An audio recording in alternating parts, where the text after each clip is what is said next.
A jury that will decide the fate of Elizabeth Holmes has so far failed to reach a verdict, even after several days of deliberating.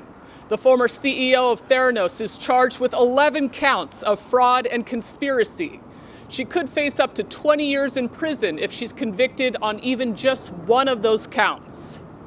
The longer this jury deliberates, the better Elizabeth Holmes' chances are of winning a not guilty verdict, according to legal analysts. I'm not surprised at the length of these deliberations.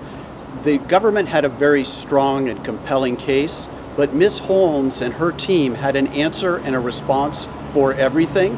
And I think there's two competing narratives going on in that deliberation room.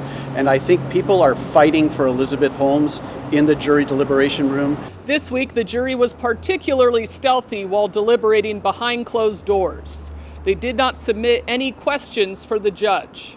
The rise and fall of Holmes' blood testing company, Theranos, was one of the biggest scandals in Silicon Valley's history.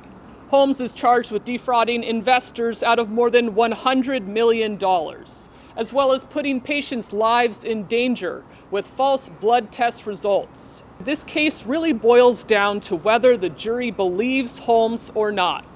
She testified on the stand for 7 days, trying to win over the jury with her version of reality. And they're not going to give a quick verdict here because of the holidays or COVID or media coverage. I think this jury is marching on in very difficult circumstances, but I'm not surprised at these deliberations. And I think at the end of the day, it may come down to, do the jurors like Ms. Holmes? Do they want to help her? If she is found guilty, Judge Davila has wide discretion for deciding her prison sentence. In similar white-collar crime cases like this one, the average sentence was 21 months in prison. If the judge wants to be tough with Holmes, he could send her away for 2 decades. I'm Amy Larson reporting for KRON 4 News in San Jose.